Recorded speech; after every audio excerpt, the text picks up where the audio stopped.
chega a ser quase irônico dizer isso, mas o Rio de Janeiro, de certa maneira, é uma cidade que não deveria existir.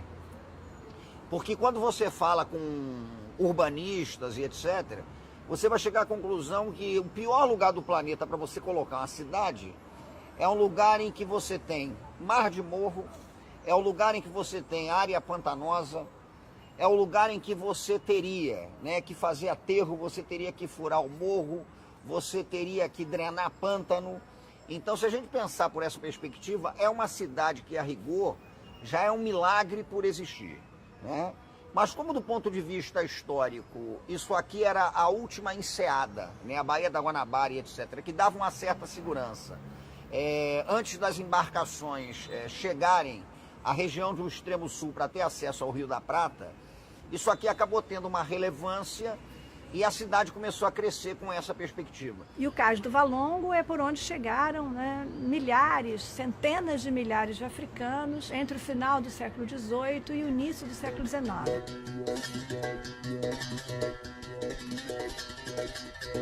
O que quer dizer o Valongo? É o Vale Longo. Se vocês pegarem a geografia, são duas montanhas e a rua hoje chamada Camerino era chamada do Vale Longo, que unia o mar até o centro da cidade. Essa região aqui toda era a região mais terrível da cidade, né?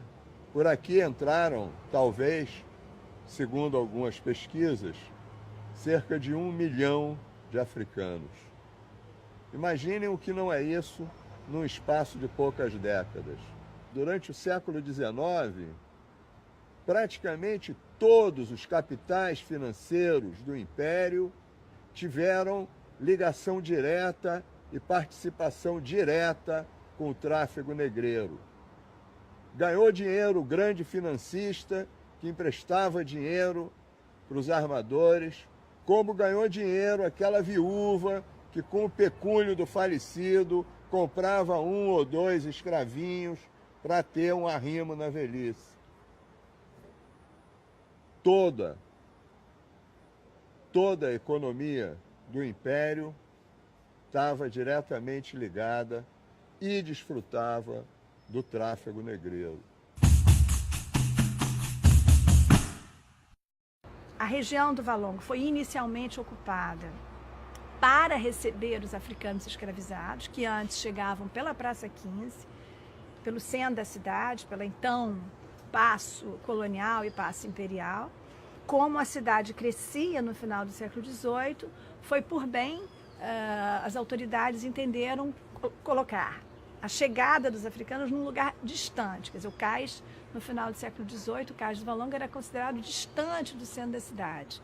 Então, a chegada dos africanos foi deslocada para lá, para diminuir os problemas que o tráfico trazia para a cidade, não é? As doenças e a mortalidade, e protegia, né, as consciências que não queriam ver a chegada dos africanos. Um lugar de chegada de africanos recém-chegados no tráfico negreiro é também um lugar de morte. As pessoas chegavam muito fragilizadas, muitas morriam, eram sumariamente incineradas ou semi-incineradas e enterradas num lugar específico chamado Cemitério dos Pretos Novos.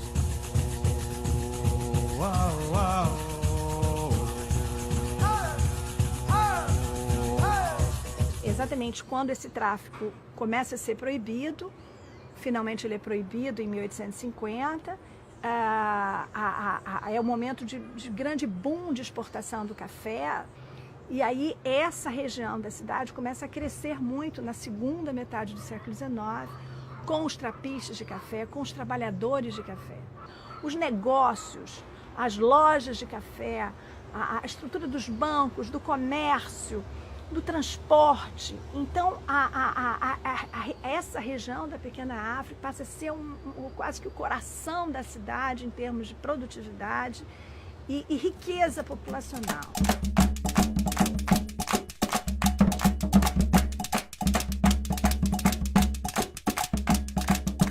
Quando a gente olha a cidade do Rio de Janeiro hoje, em 2014, a gente não tem a dimensão do que essa cidade era em 1905, 1910. Porque era tudo junto. Em 1890, 95 era tudo junto, em 1915 era tudo junto. Você não conseguia separar, você não tinha uma noção espacial para separar a zona portuária da Cidade Nova, do Estácio de Sá, né? Tudo isso que foi denominado de Pequena África. A Pequena África é uma expressão, né, foi uma expressão cunhada por Heitor dos Prazeres, ao que tudo indica, para definir aquela região, e a gente pode entender como uma forma de mostrar a presença afrodescendente na região, a força da cultura negra e afro-brasileira na região. E nesses locais onde surgiram os primeiros ranchos, os primeiros blocos carnavalescos, os primeiros candomblés da cidade do Rio de Janeiro, na Pedra do Sal, na Rua Barão de São Félix, era reconhecido por João do Rio como o maior candomblé da cidade, que era o do João Alabá, pai de santo de várias tias baianas, ali na Rua Barão de São Félix. Porque nós sabemos, né, que a religião africana, né, ela está no centro de todas essas questões, né? Então o cara é capoeirista, ele vai para o candomblé, ele está no samba, ele está no carnaval, ele vai frequentar as casas de Zungu, então ele está circulando em todos esses espaços.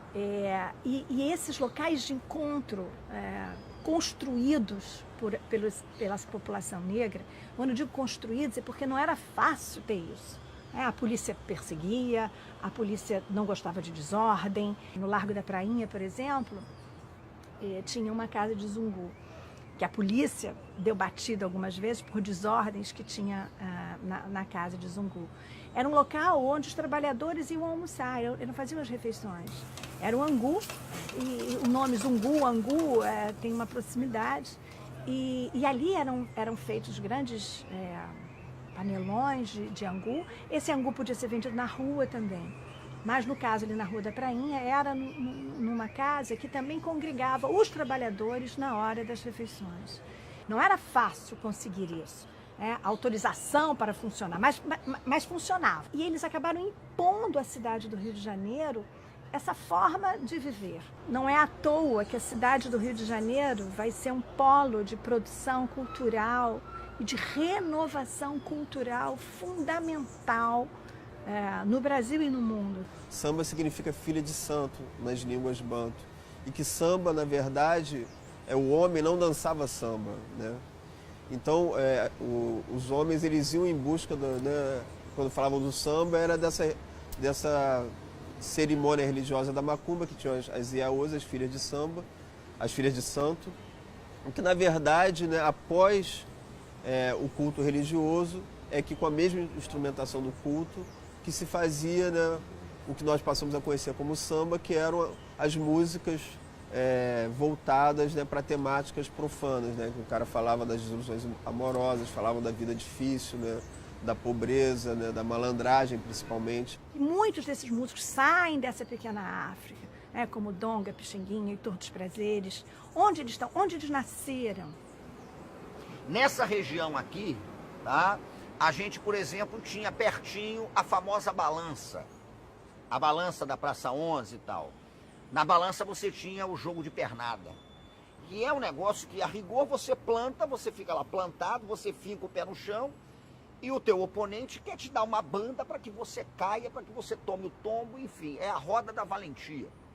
Agora, é fascinante como a pernada começava sempre com um canto em inovação a Ogum, né?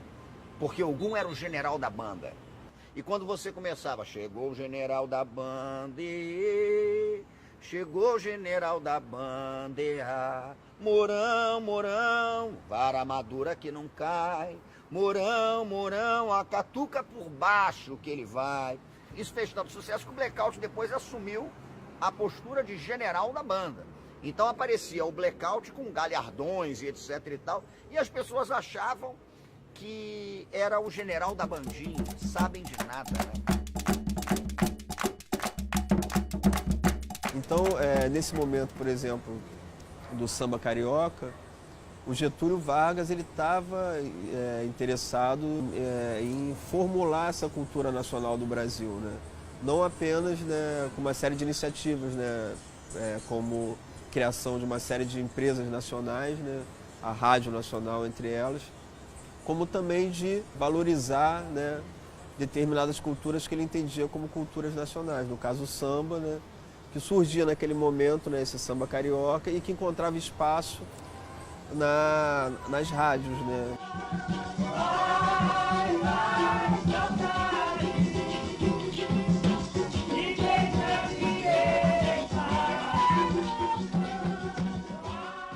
Esse encontro só poderia gerar muita coisa nova. Além do samba, eu quero destacar as escolas de samba, que estão nascendo ali pertinho, né? É no Estácio, é na Mangueira. A grande invenção carioca naquele momento é o samba de sambar, que é o samba do Estácio, que é aquele samba que numa onomatopeia brilhante Ismael Silva definiu como o samba do bumbum paticumbum pro gurundum, que é um samba resultado de uma mistureba, porque a mistureba que deu no samba de samba mistura o pandeiro árabe, mistura o violão ibérico, mistura a muzenza dos batuques de Angola, né? Mistura os toques nagôs, mistura tudo isso, mistura uma lírica urbana que vai sendo definida na transição do século XIX para o século XX. E desse caldeirão você tem o samba de sambar com seus grandes codificadores, que são Brancura, Bide, Ismael, Baiaco, Edgar, Rubem, todos eles que circundavam essa região. A região da Estiva, a região do Porto, a região da zona do Meretrício, a região do Estácio de Sá. Então vocês imaginem o impacto, o incômodo fabuloso que é pensar uma cidade que tem como os seus heróis civilizadores, que codificaram talvez a maior referência de construção do imaginário dessa cidade, que é o samba urbano carioca, né? Os camaradas que estavam lá traficando maconha, os camaradas que estavam lá colocando mulher na zona, os camaradas que estavam lá morrendo de sífilis, morrendo de briga de esquina, morrendo por causa de jogo da chapinha, morrendo por causa de um jogo de ronda. A fronteira entre o horror e a beleza, a fronteira entre a morte e a vitalidade, a fronteira entre a violência e o corpo, o beijo, né? O corpo que é violado e o corpo que é amado, né? O corpo inesperado, tudo isso no Rio de Janeiro é muito intenso. O Rio de Janeiro é a cidade que sacralizou o que é profano e profanou o que é sagrado. E talvez poucas coisas sejam tão poderosamente metafóricas desse Rio de Janeiro como o inesperado do jogo de capoeira, por exemplo. Aquela capoeira em que você não sabe onde é que o corpo vai parar. Porque o corpo carioca, ele pode parar na cama, mas ele pode parar na vala. O Rio de Janeiro é isso. Ele tem essa peculiaridade. E essa peculiaridade incomoda.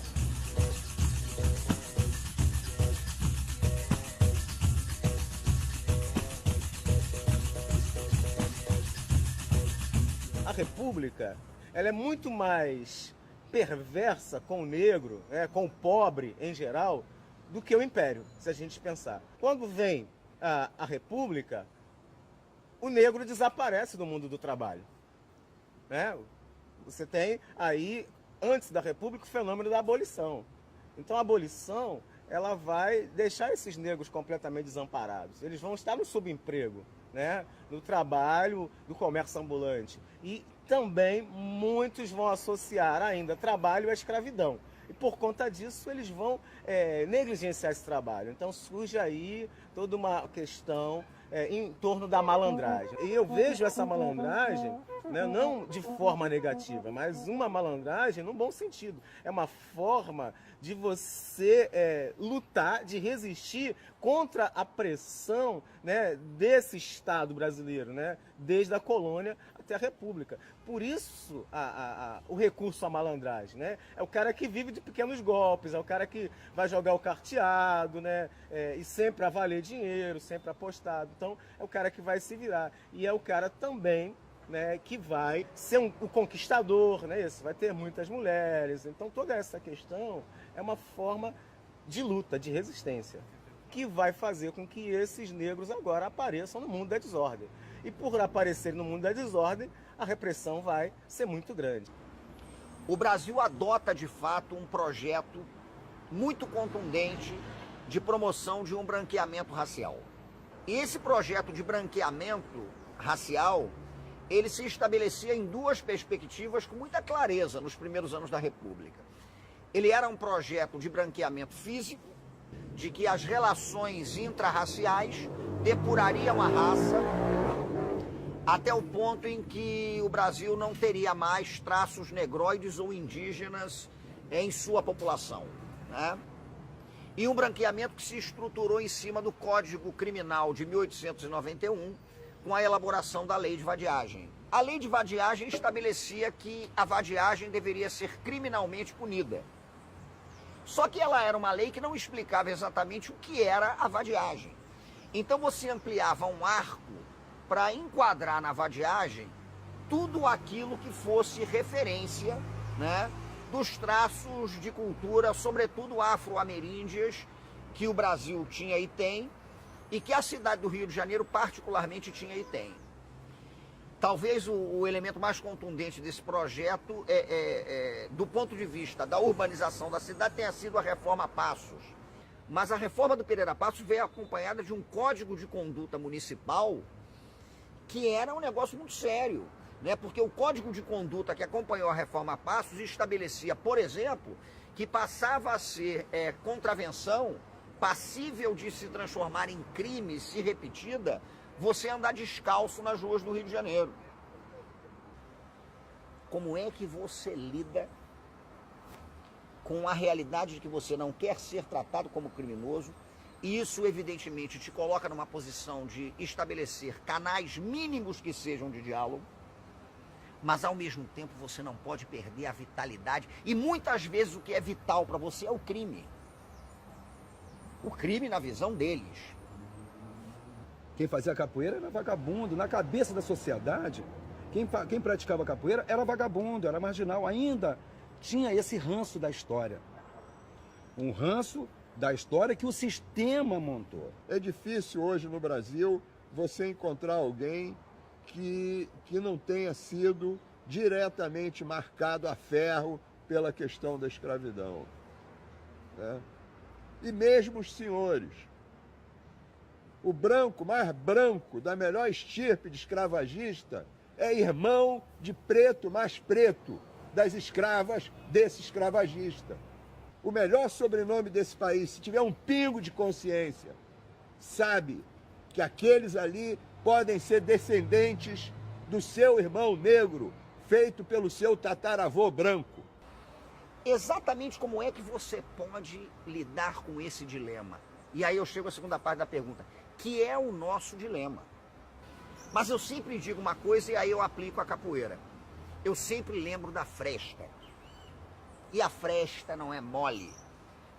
Porque quando você via, por exemplo, uma Portela, né, desfilando com um enredo em louvação as 6 datas magnas da história oficial do Brasil, aí você pensa, a Portela se adequou.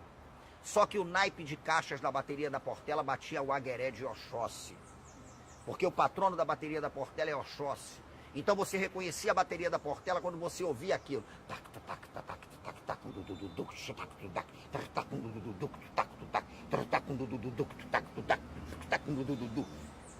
Era a Portela saudando Oxóssi na avenida e contando a história da Batalha Naval do Riachuelo. Aí quando você via, por exemplo, antes da Revolução do Pamplona, né, o Salgueiro falando das burrinhas do Debré, e aí você falava, olha que coisa interessante, mas aí vinha aquele naipe de caixas batendo o alojá de Xangô. Pá, pá, pá, pá.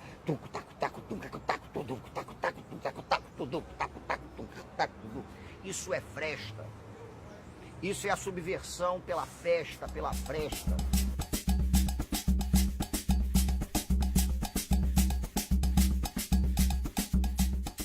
Nas Américas, onde o negro foi economicamente escravizado, ele culturalmente foi o elemento civilizador.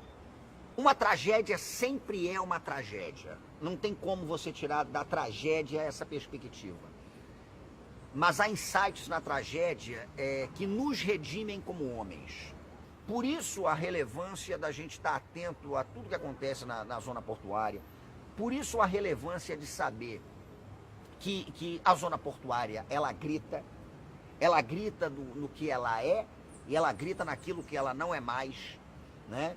E por isso a necessidade vigorosa de contar, a necessidade vigorosa da palavra, a necessidade fundamental de falar, a necessidade de passar a herança da ancestralidade. A tradição é o elo, a tradição é aquilo que você acrescenta à corrente.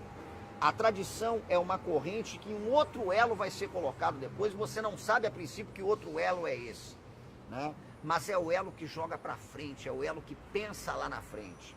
Você vai lá atrás, você aprende, você escuta, você passa para frente, você dinamiza. O movimento popular, a sociedade civil, sempre se manteve atenta. Os moradores da região sempre guardaram na sua saga de oralidade a força desse espaço aqui. Quer dizer, a cidade, através dos seus habitantes daqui, nunca esqueceu o que se passou nesse pedaço de terra aqui. E aos poucos foram sendo resgatados. A academia estava atenta a isso. Quando começaram a escavação, a universidade imediatamente disse: atenção, o cais do Valongo está embaixo.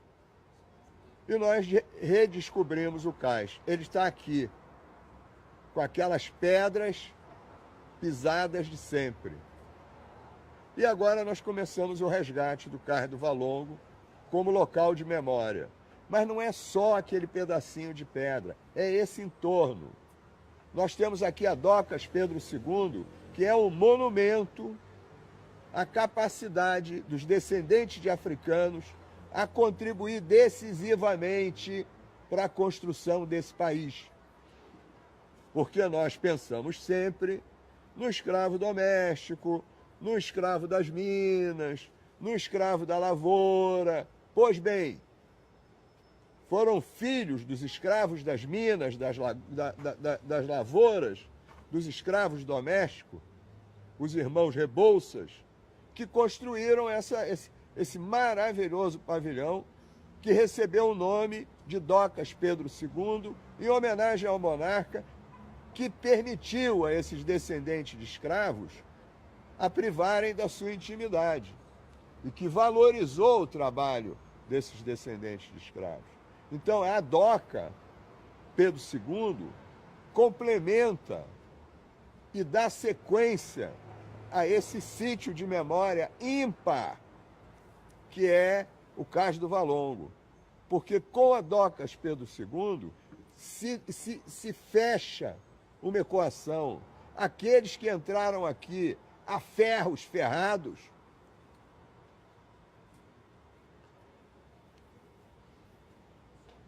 geraram filhos e netos que seguiram construindo esse país.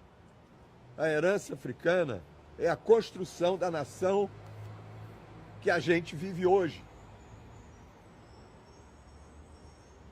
E como Valongo é a expressão da tragédia, é a expressão da dor, é a expressão da injustiça máxima, da exclusão absoluta, Docas Pedro II é a expressão da superação, da conquista, da transformação, da tragédia em realização humana positiva.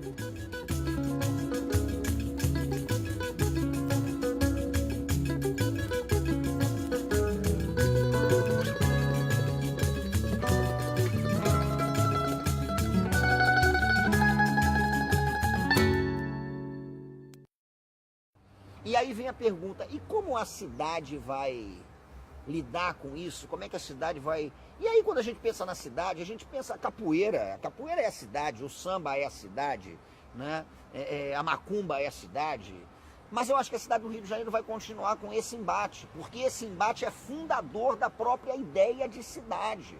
E aí o que eu vou dizer talvez seja surpreendente. A história do Rio de Janeiro não me permite ser pessimista. Se eu fosse pessimista, eu estaria negando a história da cidade do Rio de Janeiro. Gente, porque tudo isso não era para existir. esse filme, essa entrevista, isso daqui não era para ser feito. Não era para ter nada disso. A capoeira não era para estar sendo jogada hoje. O samba não era para estar sendo cantado hoje. Né? Então não era para existir. A gente está falando de um milagre. Mas eu acho que a cidade, ela é dinâmica demais. E a trajetória da cidade do Rio de Janeiro, do povo do Rio de Janeiro, é a trajetória de quem deu nó em pingo d'água. A cidade do Rio de Janeiro, ela vive um momento muito complicado, mas sempre viveu. Mas acho que o fundamento da cidade existe, o fundamento da capoeira existe. Acho que há o momento do grito e há o momento do silêncio, né?